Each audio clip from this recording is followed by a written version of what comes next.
My vindictive sister got me blacklisted from my entire industry. I stared at my laptop screen in disbelief, reading the rejection email for the 7th time this month. While your qualifications are impressive, we've decided to move forward with another candidate. The same polite, corporate bullshit I've been getting since March. It was now August, and I hadn't landed a single interview that didn't end in disaster. My phone buzzed with a text from my roommate Jake, rent's due tomorrow. You good for your half?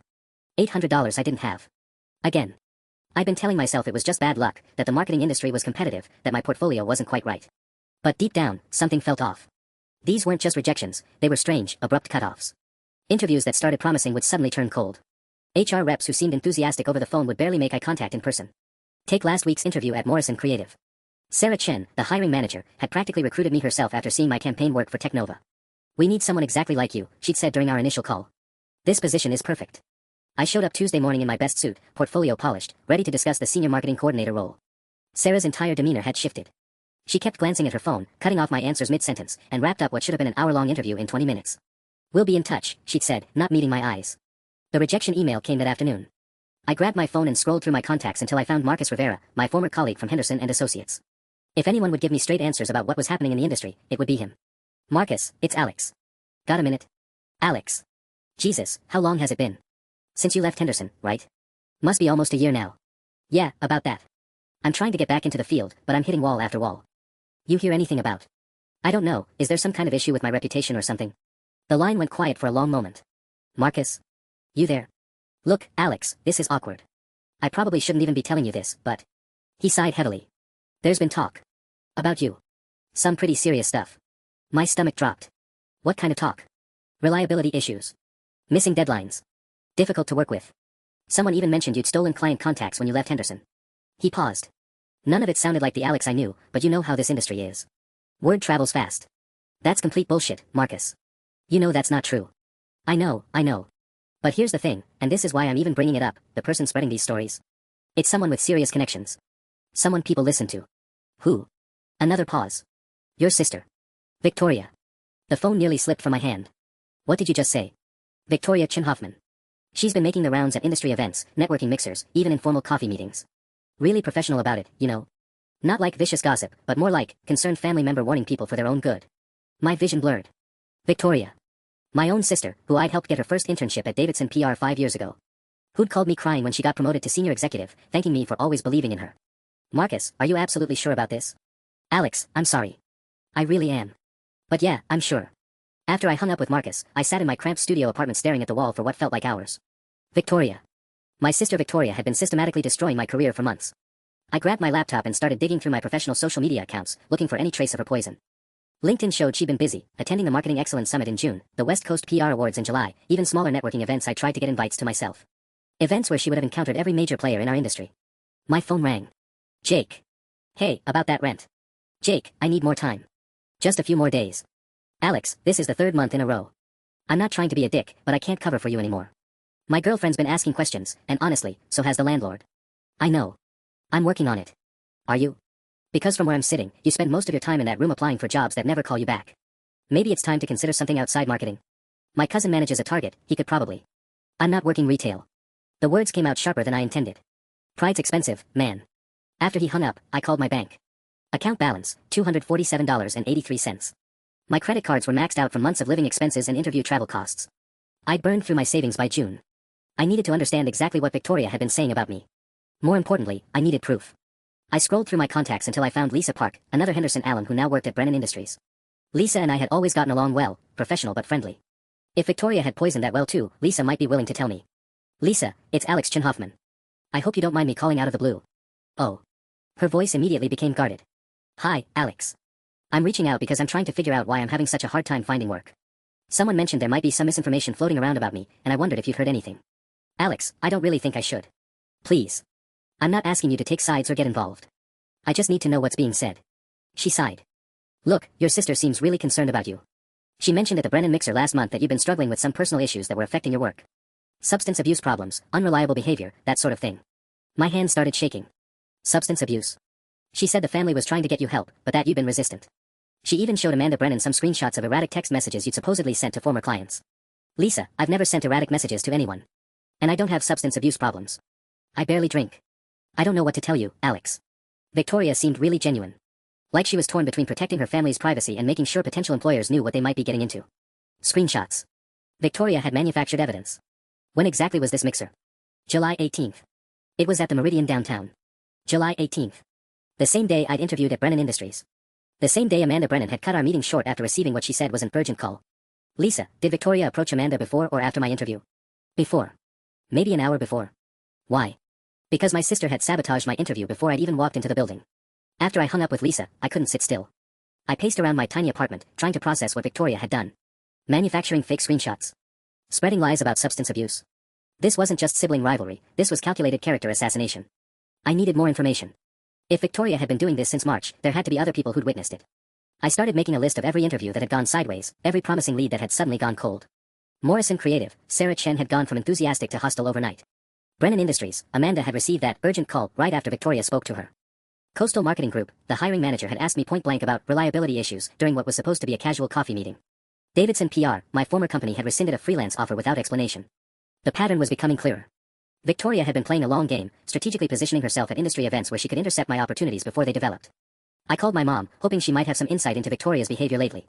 Oh honey, I'm so glad you called. Victoria mentioned you've been having a rough time finding work. She's worried sick about you. My jaw clenched. What exactly did she say? Just that you've been struggling, maybe making some poor decisions. She didn't want to go into details, but she seemed really concerned about your stability. Even my own mother. Victoria had been planting seeds everywhere. Mom, I need you to listen carefully. I have never had stability issues or made poor decisions about my career. Someone has been spreading false information about me, and I think it might be Victoria. Alexandra, that's a terrible thing to say about your sister. She's been nothing but supportive. Has she? Or has she been positioning herself as the concerned family member while quietly destroying my reputation? Mom's voice turned sharp. I don't like your tone, young lady. Victoria has been very successful in her career, and frankly, maybe you could learn something from her instead of making accusations. I hung up before I said something I'd regret. My laptop chimed with an email notification. Another rejection, this one from Hartwell and Associates. After careful consideration and consultation with industry colleagues. The phrase made my skin crawl. How many of these consultations had Victoria participated in? I opened a new document and started typing everything I knew. Marcus confirmed Victoria was actively spreading rumors at industry events. Lisa witnessed Victoria showing fabricated screenshots to Amanda Brennan on July 18th. Mom confirmed Victoria had been discussing my struggles with family. Multiple interviews derailed after Victoria attended events where hiring managers were present. I needed hard evidence. Screenshots, recordings, something concrete that would prove Victoria's campaign against me. But how could I get it when she clearly wasn't going to confess? My phone buzzed with a text from an unknown number. Alex, this is David Kim from Nexus Creative. I know this is unusual, but could we meet for coffee tomorrow? I have some information that might interest you. 3 p.m. at Grind Coffee on 5th Street. David Kim. I recognized the name. He was a senior account director at one of the city's most prestigious agencies. We'd never met, but I'd seen him speak at conferences. Why would he want to meet with someone who was supposedly blacklisted? I texted back, I'll be there. Maybe someone was finally ready to tell me the truth about what Victoria had been doing. Or maybe this was another trap, another opportunity for her to twist the knife deeper. But I was running out of options. My rent was overdue, my savings were gone, and my own family believed my sister's lies. Whatever David Kim wanted to tell me, it had to be better than sitting in this apartment watching my life disintegrate one rejection email at a time. I set my alarm for tomorrow.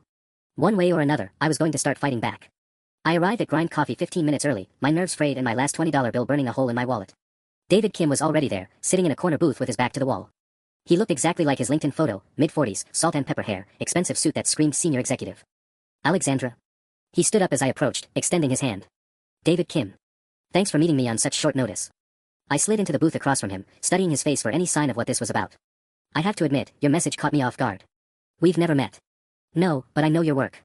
The Technova campaign you led at Henderson was brilliant. We actually pitched against you on their account renewal and lost. He smiled, but it didn't reach his eyes. Which is why I've been so confused by some of the things I've been hearing about you lately. My stomach tightened. What kind of things? David leaned forward, lowering his voice.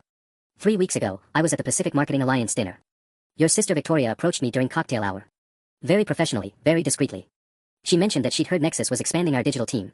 And she suggested I might want to be careful about considering certain candidates. Specifically, you. He pulled out his phone, scrolling through what looked like notes. She said you've been having episodes at work. Emotional outbursts, missed client meetings, inappropriate behavior with colleagues. The coffee I'd ordered tasted like ash. None of that is true. I figured as much. But here's where it gets interesting. David's expression hardened. She didn't just give me vague warnings. She had specifics. Dates, names, detailed stories about projects you'd supposedly sabotaged. What kind of specifics? She claimed you'd sent hostile emails to the CMO at Riverside Tech after they rejected a campaign proposal. Said you'd shown up to a client presentation at Morrison Creative visibly intoxicated. Even mentioned that you'd been caught falsifying billing hours at Henderson. My hands started trembling. David, I've never even worked with Riverside Tech. And I've never falsified anything in my life. I know. He leaned back, studying me. Because I called James Morrison yesterday to verify the intoxication story. He had no idea what I was talking about. Said he'd never met you personally, just knew your work by reputation. Relief flooded through me, followed immediately by a wave of rage. Victoria hadn't just been spreading general rumors, she'd been crafting detailed, verifiable lies that were specific enough to sound credible. Why are you telling me this? I asked. David's jaw tightened. Because Victoria Chin Hoffman just applied for our VP of Strategic Communications position. Her application came in Monday, and she's scheduled for a final interview tomorrow. The world tilted. Victoria was interviewing at David's company. She'd been destroying my career while simultaneously advancing her own, and now she was close to landing one of the most coveted positions in the city. She played this perfectly, I whispered. Eliminate the competition while building relationships with key industry players. That's exactly what I think happened. The question is, what are we going to do about it? David pulled a manila folder from his briefcase. I made some calls after our conversation yesterday. Reached out to 5 other executives who Victoria has consulted about your supposed issues. Amanda Brennan, Sarah Chen, Tom Rodriguez from Coastal, Michelle Grant from Sterling Communications, and Patricia Hayes at Davidson. My heart pounded. These were the people who rejected me over the past few months. What did they say? All of them had nearly identical conversations with Victoria. Same timeline, always right before you were supposed to interview or meet with them. Same types of stories, just tailored to what she knew about each company's values and concerns. He opened the folder and slid several printed sheets across the table. Amanda Brennan agreed to send me the screenshots Victoria showed her. The ones that supposedly proved your erratic behavior. I stared at the pages in disbelief. They were text message conversations, apparently between me and various professional contacts. The messages were hostile, entitled, sometimes barely coherent. But I'd never sent any of them. These are fake, I said, my voice barely above a whisper. Obviously. But look at the phone number they're coming from. I squinted at the screenshots. The number was 1 digit off from my actual phone number, a 3 instead of an 8 in the area code. She created a fake number that was close enough to mine that nobody would question it unless they looked carefully, I realized. Exactly. And she was smart about the content too, nothing so extreme that it would seem obviously fabricated, just unprofessional enough to make people uncomfortable. David leaned forward again. Alexandra, I need you to understand something. Victoria didn't just hurt you. She manipulated every single one of these executives, wasted their time, and potentially cost them good hires. She used our professional relationships and industry trust to serve her own agenda. So what do? We expose her. Tomorrow, during her final interview. His smile was sharp as a blade. I've already spoken to Patricia Hayes at Davidson, Victoria's current employer. Patricia is very interested in learning about her senior executive's extracurricular activities. My pulse quickened. You want me to be there? I want you to confront her directly, in front of the entire interview panel. Let her explain these screenshots, these fabricated stories, this systematic campaign she's been running. He closed the folder. But I need to know you're ready for this. It's going to get ugly. I thought about my empty bank account, my frustrated roommate, my mother's disappointed voice. I thought about 5 months of rejection and self-doubt, 5 months of wondering what was wrong with me while my own sister orchestrated my professional destruction. I'm ready, I said. What time is the interview? 2 o'clock. Conference room C on the 15th floor. David stood up, extending his hand again. Welcome to the team, Alexandra. I think it's time your sister learned what happens when you mess with the wrong people. The next morning, I woke up at 6 a.m. even though my alarm wasn't set until 8. My stomach was churning with a mixture of anticipation and dread. Today, I would finally confront Victoria face to face about what she'd done to me. I spent 2 hours getting ready, trying on every professional outfit I owned before settling on my navy blazer and gray slacks, the same outfit I'd worn to my interview at Henderson 3 years ago. The day I'd gotten the job that launched my career. The career Victoria had systematically dismantled. At 11 a.m., my phone rang. David Kim. Alexandra, we have a problem. My heart sank. What kind of problem? Victoria moved her interview up to noon. She called this morning claiming she had a family emergency this afternoon and asked if we could accommodate her. I checked my watch. It was 11:15. That gives us less than an hour. There's more. I just got a call from Patricia Hayes at Davidson PR. Victoria submitted her resignation this morning, effective immediately.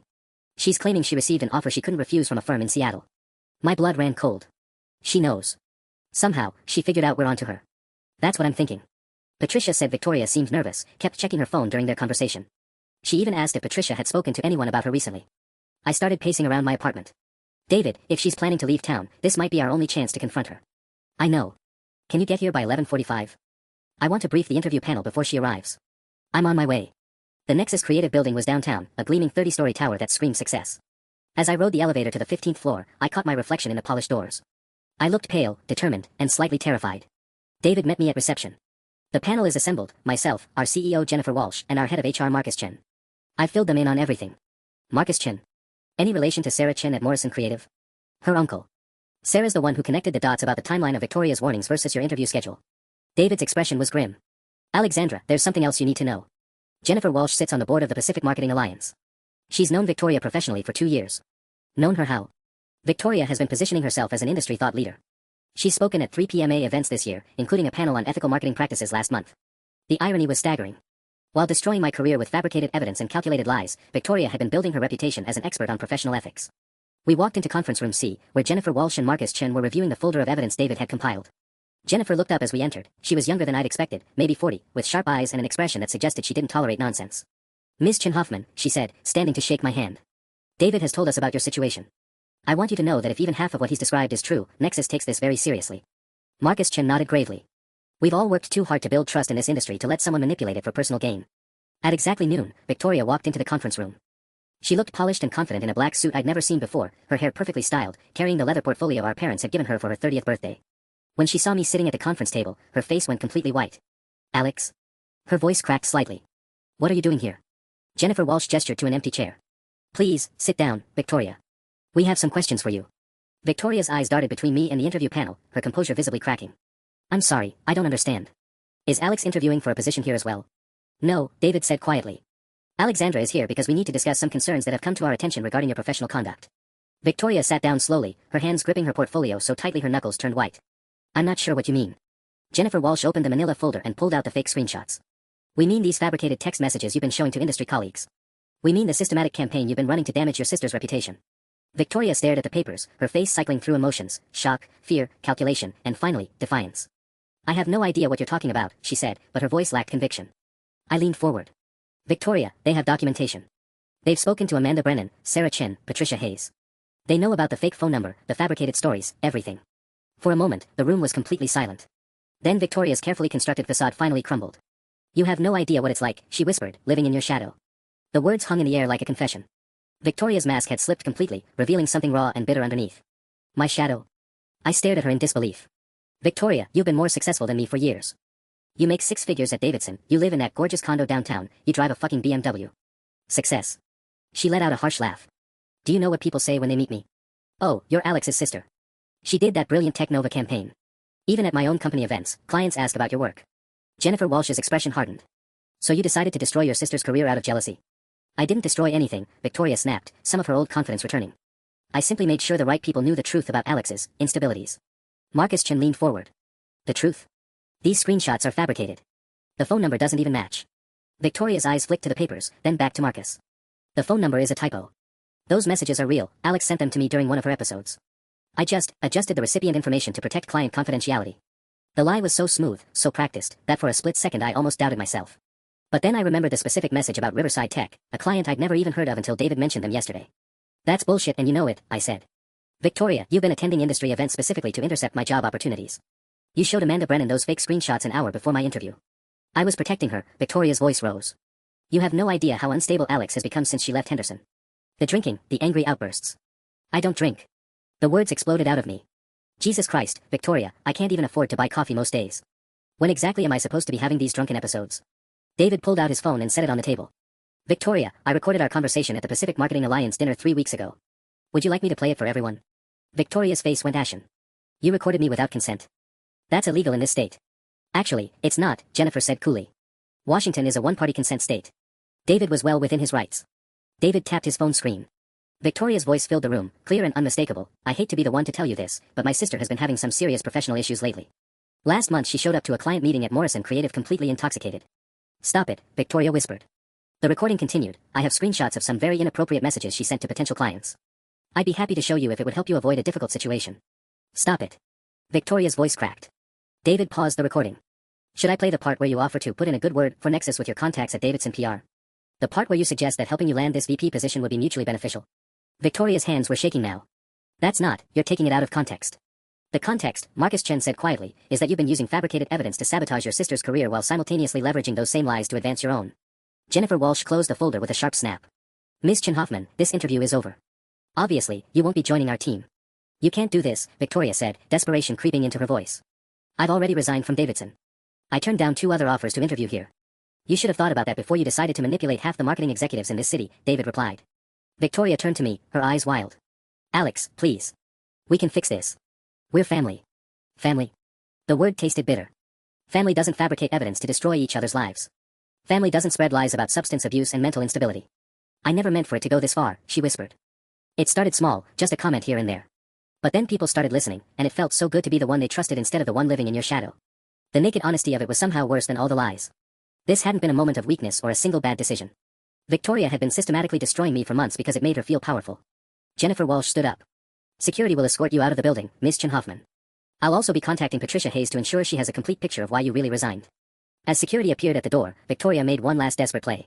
Alex, if you let them destroy me, you'll never work in this city again. People will think you're vindictive, unstable. No, I said firmly. People will think I'm someone who doesn't let family members commit career fraud in my name. As they led Victoria away, I heard her voice echoing down the hallway. This isn't over, Alex. You have no idea what you've just done. But I knew exactly what I'd done. For the first time in 5 months, I'd fought back. After Victoria was escorted out, the conference room fell into an uncomfortable silence. Jennifer Walsh was the first to speak. Alexandra, I owe you an apology. And more than that, I owe you a job offer. My heart jumped, but I forced myself to stay cautious. What kind of position? Senior marketing strategist. It's actually a level above what Victoria was interviewing for. Salary starts at $92,000, full benefits, and I'd like you to start Monday if you're interested. $92,000. More money than I'd ever made in my life. I wanted to cry with relief, but something nagged at me. Jennifer, I appreciate this more than you know, but I don't want charity. I don't want a job just because you feel bad about what Victoria did. David leaned forward. This isn't charity, Alexandra.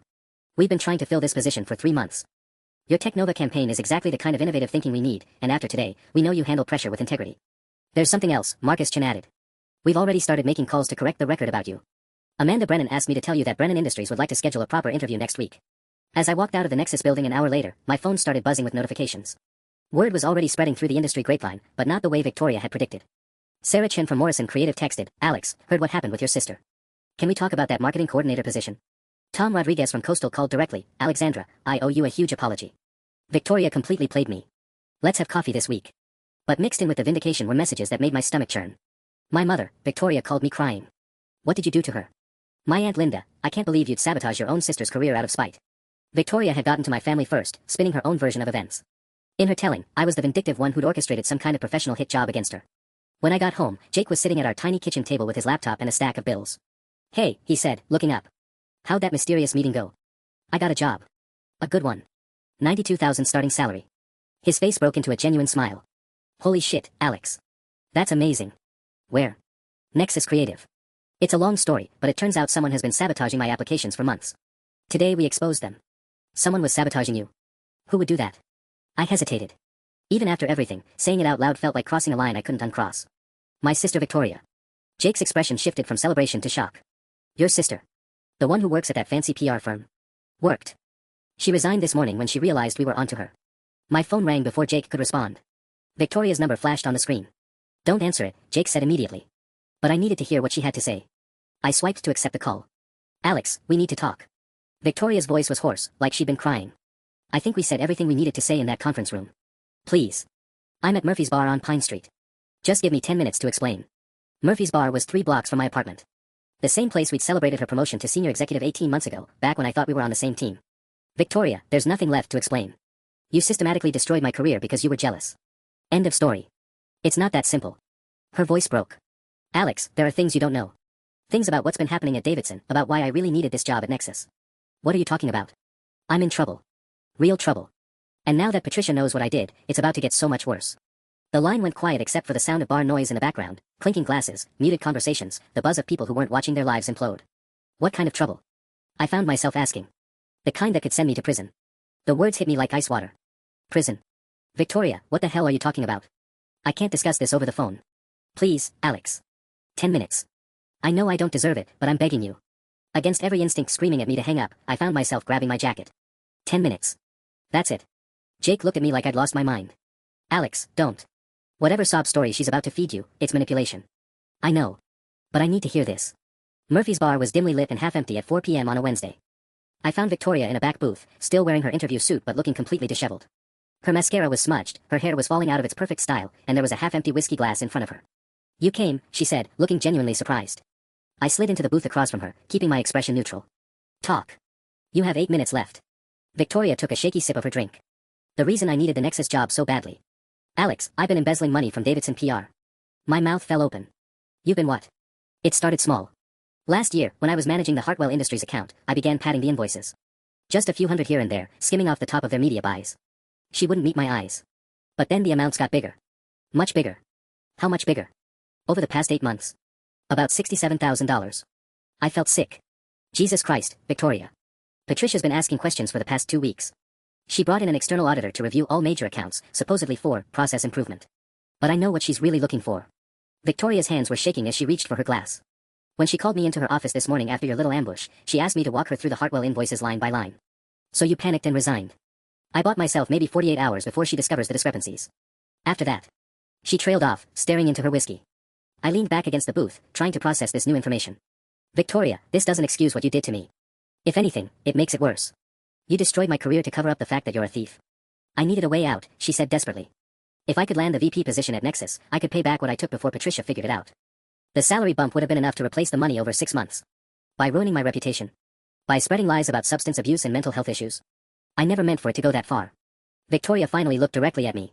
At first, I just wanted to make sure you didn't get jobs at the same companies I was targeting. Keep you out of the running so my applications would stand out. But that wasn't enough, was it? She shook her head miserably. People kept bringing up your work, comparing us. Even when you weren't applying to the same positions, your reputation was overshadowing mine. So I started suggesting that maybe you weren't as stable as people thought.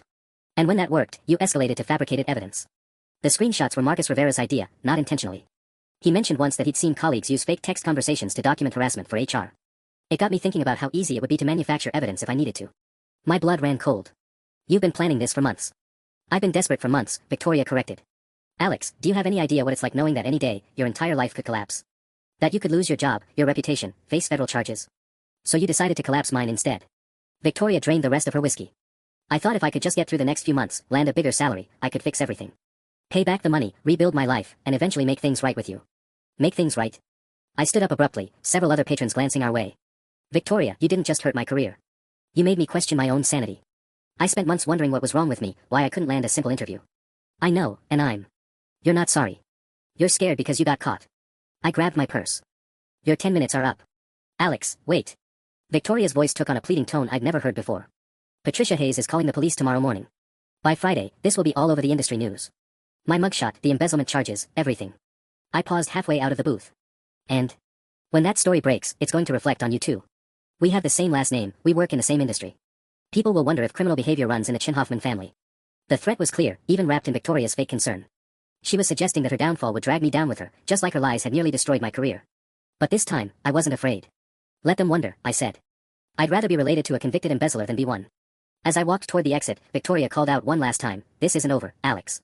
You think you've won, but you have no idea what's coming." I turned back to look at her, my sister, sitting alone in a dingy bar, clinging to her empty whiskey glass like it was the only thing keeping her afloat. Yeah, Victoria. It is. I walked out of Murphy's bar feeling like I'd been hit by a truck.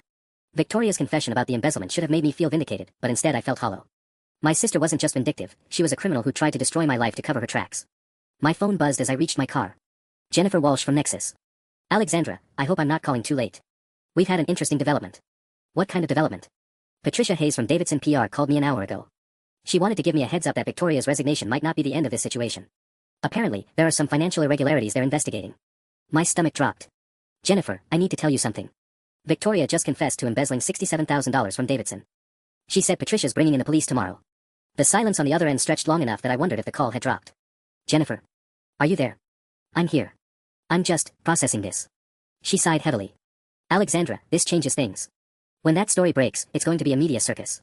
Davidson PR handles some major accounts, Riverside Tech, Morrison Industries, half the tech companies downtown. Are you rescinding the job offer?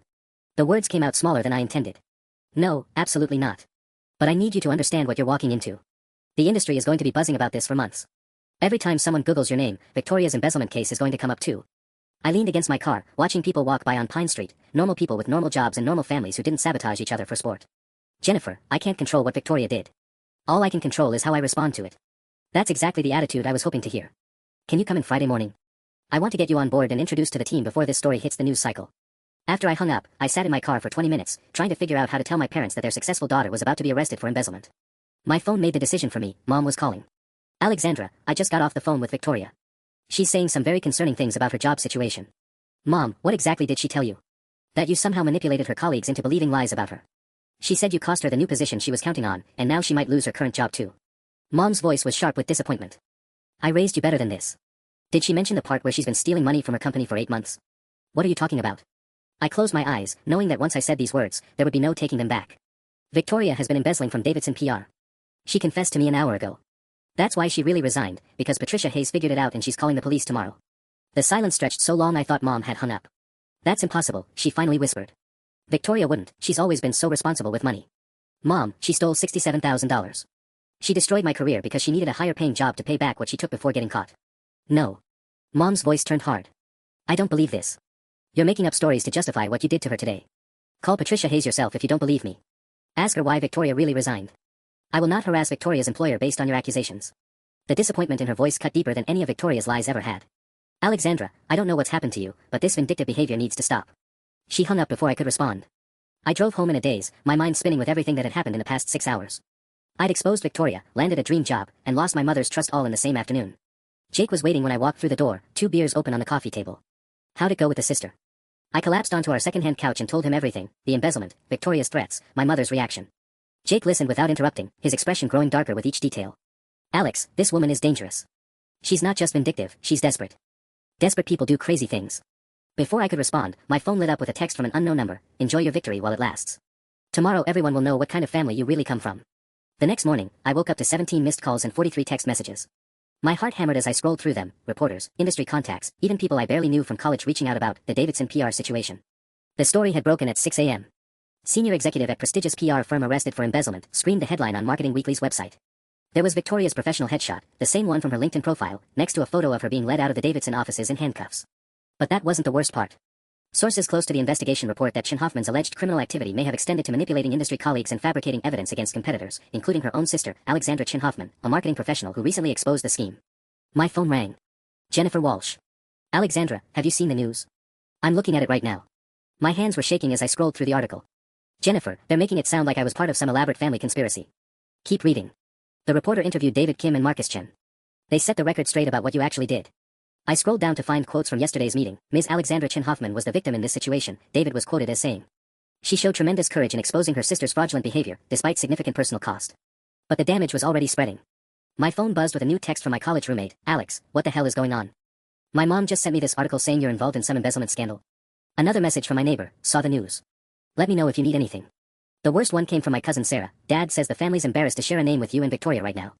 By 10 a.m., I'd received job interview cancellations from 2 companies that had reached out the day before. Given recent developments, one email read, we feel it's best to postpone our conversation indefinitely. Victoria had gotten her revenge after all. Even from jail, she was destroying my reputation. I called Jennifer Walsh back. The job offer at Nexus, is it still on the table? Of course it is. But Alexandra, I need to be honest with you. Our board is concerned about the media attention. They're worried about guilt by association affecting our client relationships. My stomach plummeted. You're rescinding the offer. No. But they want to wait until the story dies down. Maybe start you in January instead of Monday. January was 3 months away. 3 months without income, 3 months of being Victoria Chin-Hoffman's sister in every Google search. Jennifer, I can't wait 3 months. I'm already behind on rent. I understand, and I'm going to fight for you. Give me until end of business today to work on the board. After she hung up, I sat staring at my laptop screen, reading comment after comment on the news articles. Most people were focused on Victoria's crimes, but some were speculating about me. If she knew her sister was stealing, why didn't she report it sooner? Family members usually know when someone's living beyond their means. The whole family is probably corrupt. My phone rang again. This time it was Patricia Hayes from Davidson. Alexandra, I owe you an enormous apology. When David Kim called me yesterday, I thought this was just sibling rivalry gone too far. I had no idea about the extent of Victoria's activities. What exactly did you find? The financial fraud is worse than we initially thought. She's been manipulating invoices across 6 different accounts for over a year. The total is closer to $93,000. Patricia's voice was grim. But there's something else. We found emails on Victoria's company account discussing her campaign against you. My pulse quickened. What kind of emails? She was coordinating with someone. Planning which events to attend, which executives to approach, even practicing different versions of her story about your supposed problems. Coordinating with who? Someone with the initials RM. The emails are vague, but it's clear this person was helping Victoria identify your job applications and interview schedules. RM. I racked my brain trying to think of who in the industry had those initials and would want to help destroy my career. Patricia, can you forward me those emails? I can't share evidence in an ongoing investigation. But I can tell you that we're turning everything over to the police and the district attorney's office. If this RM person was actively participating in Victoria's scheme, they could be facing charges too. After Patricia hung up, I sat in my apartment trying to process this new information. Victoria hadn't been working alone. Someone else in the industry had been helping her, feeding her information about my job applications. My phone buzzed with a text from an unknown number. Stop digging or you'll end up worse than Victoria. This time, I didn't hesitate. I screenshot the message and immediately called the detective handling Victoria's case. Detective Morrison. This is Alexandra Chin-Hoffman. I just received what I believe is a threat related to my sister's case. Can you forward me the screenshot? We're very interested in anyone who might have been working with your sister. As I sent the image, I realized that exposing Victoria had been just the beginning. There was someone else out there, someone with the initials RM, who had helped orchestrate my professional destruction. And now they were threatening me directly. My phone rang one more time. The caller ID showed a name that made my blood run cold: Rebecca Martinez, senior partner at Henderson and Associates. My former company. RM Rebecca Martinez had helped Victoria destroy my career, and now she was calling me directly. I answered on the fourth ring, my hand trembling as I raised the phone to my ear. Hello, Rebecca. Alexandra. Her voice was smooth, controlled. I think it's time we had a conversation. Hello, Rebecca. Alexandra. Her voice was smooth, controlled. I think it's time we had a conversation. My heart hammered against my ribs. Rebecca Martinez, my former boss at Henderson and Associates, the woman who'd given me glowing performance reviews for 2 years before I left to pursue better opportunities. The woman who'd supposedly been so sorry to see me go. What kind of conversation? I managed. The kind that happens face to face. I'm in the lobby of your building right now. I walked to my window and peered down at the street. Sure enough, Rebecca's silver Mercedes was parked outside, and I could see her distinctive red hair through the windshield. How do you know where I live? Alexandra, I've been keeping tabs on you for quite some time. Buzzer number 4B, correct? I'll be right up. The line went dead.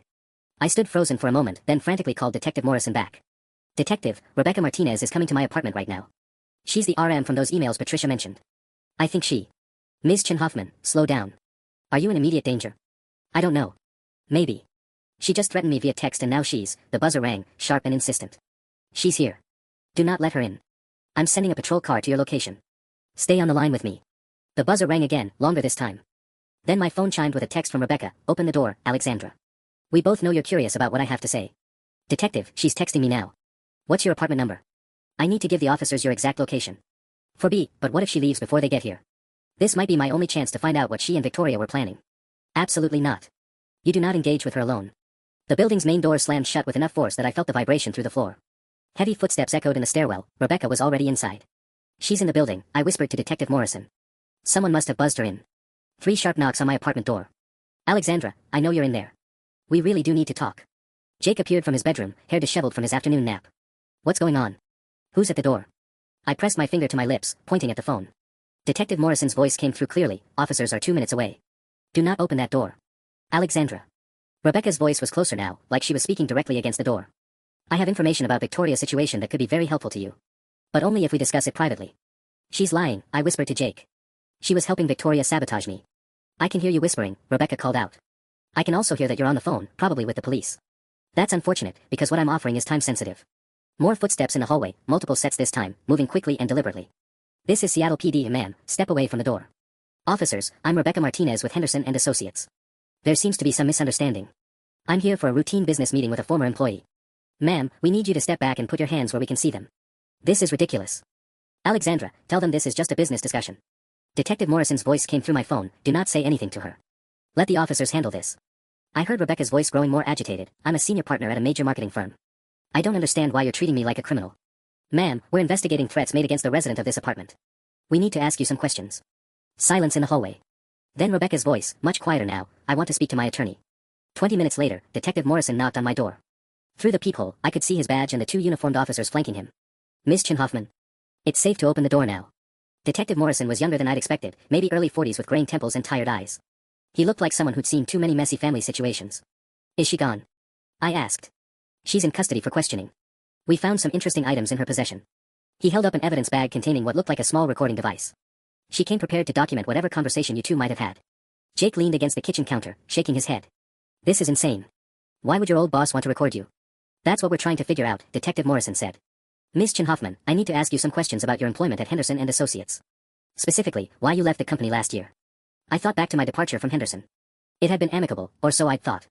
Rebecca had even written me a recommendation letter for future opportunities. I left because I wanted to pursue senior-level positions, and there wasn't room for advancement at Henderson. Rebecca seemed supportive of my decision. Did she make any attempts to convince you to stay? Offer you a promotion or salary increase? No. Actually, she said she understood my decision and wished me well. I paused, remembering something strange. But she did ask for a detailed list of all the industry contacts I'd made during my time there. She said it was for transition purposes.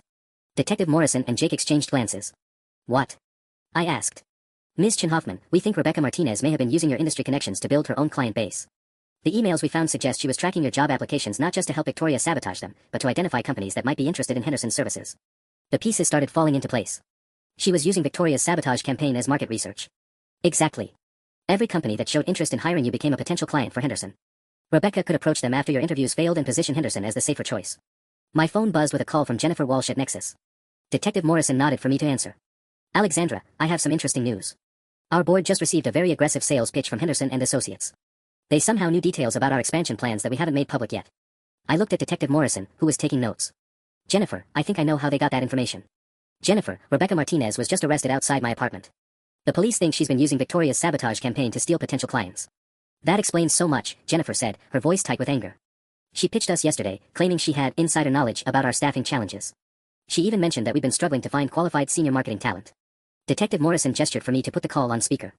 Ms. Walsh, this is Detective Morrison with Seattle PD. We're investigating a conspiracy involving Ms. Martinez and Victoria Chin-Hoffman.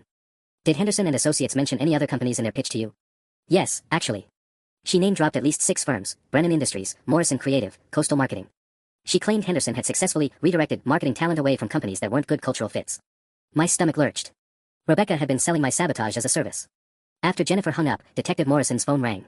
He stepped into the hallway to take the call, leaving Jake and me alone in my apartment. Alex, this is way bigger than just your sister being jealous, Jake said. This is organized corporate espionage. Before I could respond, Detective Morrison returned, his expression grim. That was the district attorney's office. They've been monitoring Henderson and Associates accounts based on our investigation. In the past 8 months, Henderson has signed 12 new clients, all companies that were actively interviewing candidates Victoria had targeted. 12 companies, I repeated numbly. How many other people did they destroy? We're about to find out. Rebecca Martinez just agreed to cooperate in exchange for reduced charges. She's giving us names, emails, and financial records showing exactly how this operation worked. My phone exploded with notifications. Word about Rebecca's arrest was already spreading through industry circles. Sarah Chen from Morrison Creative texted, Alex, did you know Rebecca Martinez was arrested? This is insane.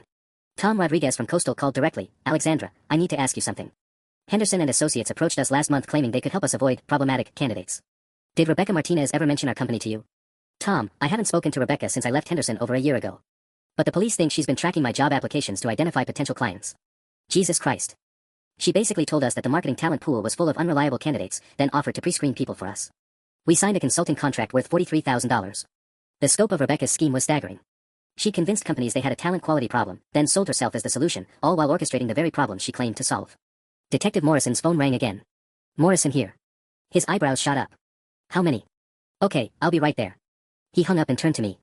Rebecca's cooperation is revealing more than we expected. She's admitting to targeting at least 15 marketing professionals over the past 2 years, not just you.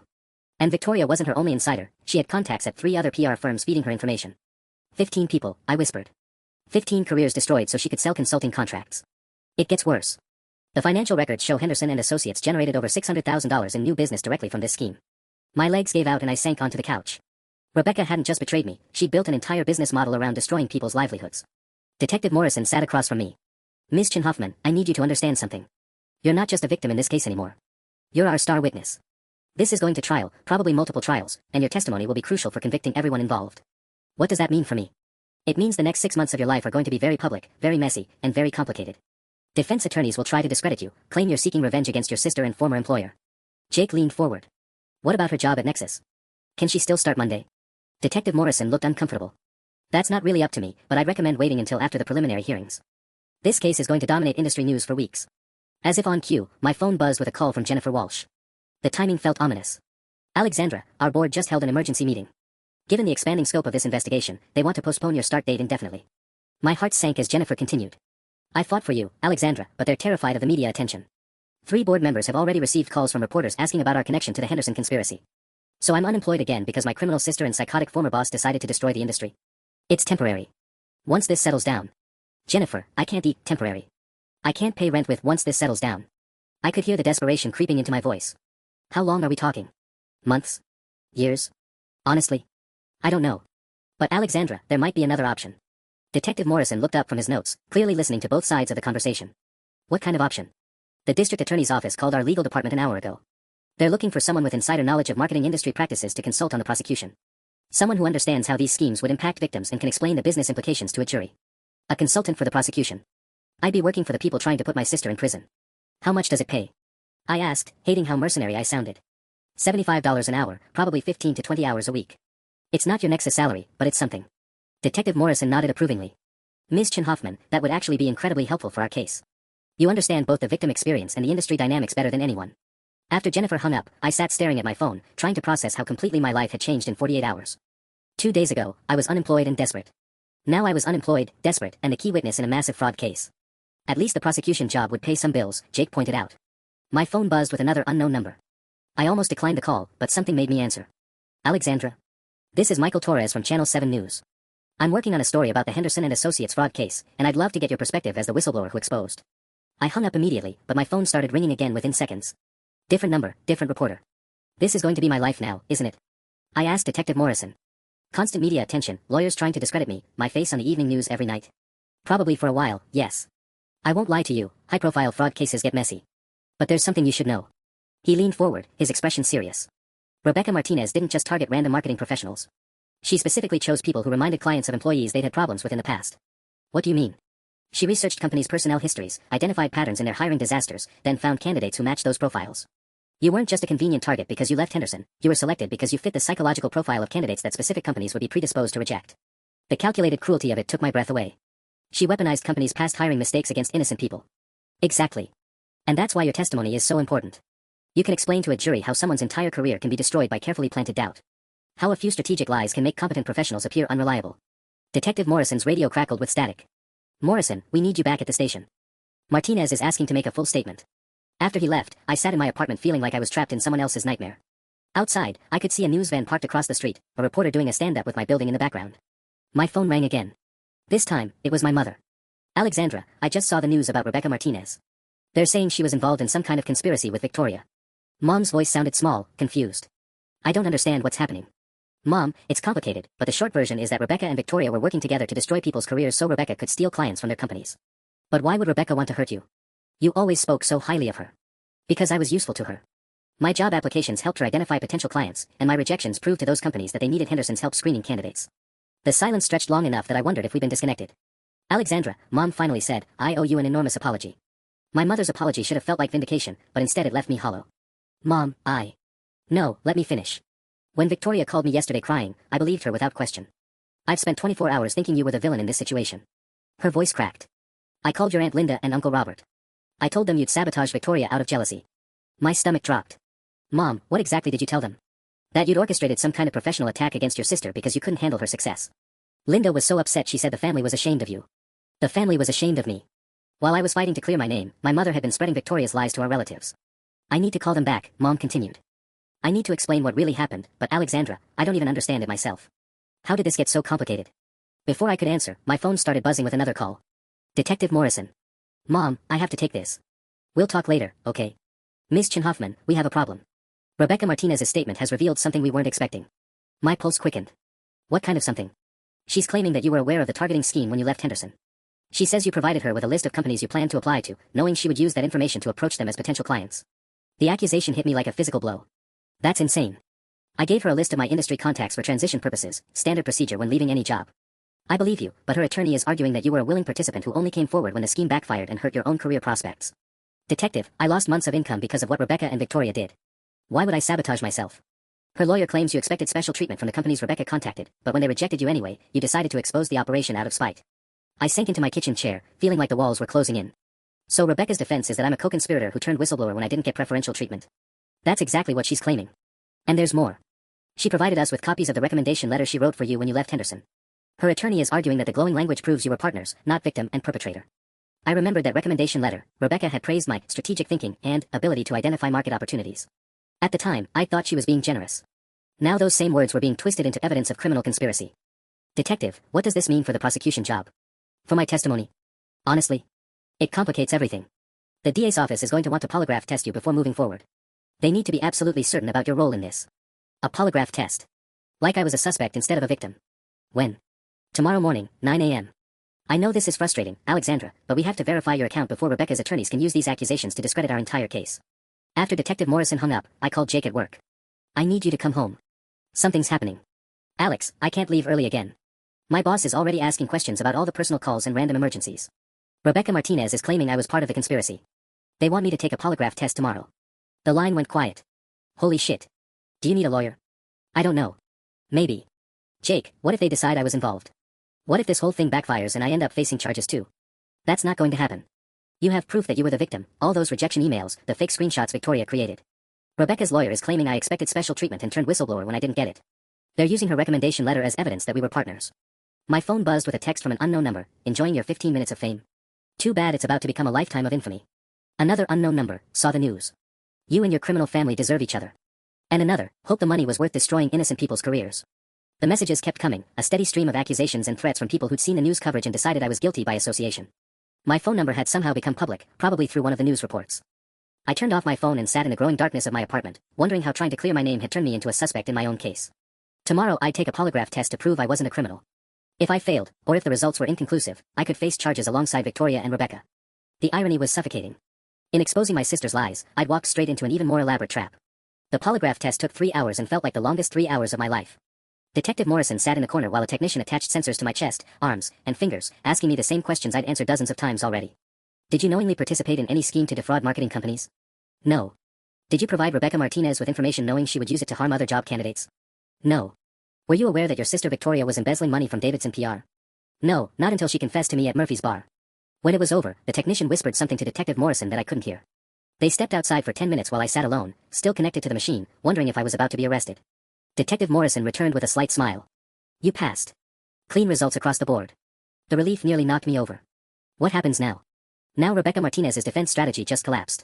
Her attorney was banking on painting you as a co-conspirator, but polygraph evidence says otherwise. He gathered his files. The DA wants to meet with you this afternoon about the prosecution consultant position. 3 months later, I sat in a federal courthouse watching Rebecca Martinez and Victoria get sentenced. Rebecca received 4 years for conspiracy and fraud. The Henderson scheme had generated over $800,000 in illegal profits and destroyed 23 careers across the Pacific Northwest. Victoria got 18 months for embezzlement and conspiracy, her cooperation with investigators earning her a reduced sentence. As the judge read Victoria's sentence, she turned to look at me in the gallery. For a moment, I saw my sister from childhood, scared, vulnerable, looking for someone to save her. Then I remembered the fake screenshots, the months of rejection, the systematic destruction of everything I'd worked for. She mouthed, "I'm sorry," before the bailiff led her away.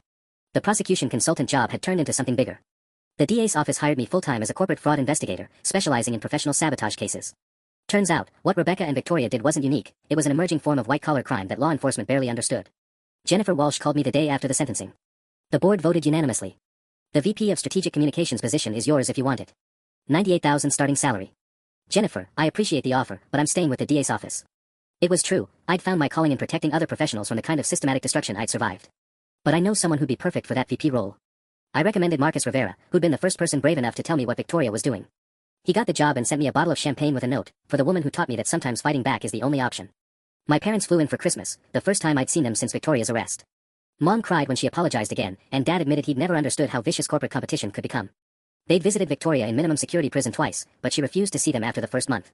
She blames everyone but herself, Mom said quietly. The lawyers, the judge, the prosecutors. And you. She always has, I replied. That's why this happened in the first place. On New Year's Eve, I got a letter forwarded from Victoria's prison. Inside was a single sentence in her familiar handwriting: "You got what you wanted, Alex. I hope it was worth it." I read it twice, then threw it away. What I'd gotten was my life back. What I'd gotten was justice for 23 professionals whose careers had been destroyed by greed and manipulation. What I'd gotten was a job I loved and a purpose that mattered. My vindictive sister had gotten me blacklisted from my entire industry, just like the title promised. But in fighting back, I'd found something better than the career she tried to destroy. I'd found the strength to build a new one from the ashes of her betrayal. And that was worth everything.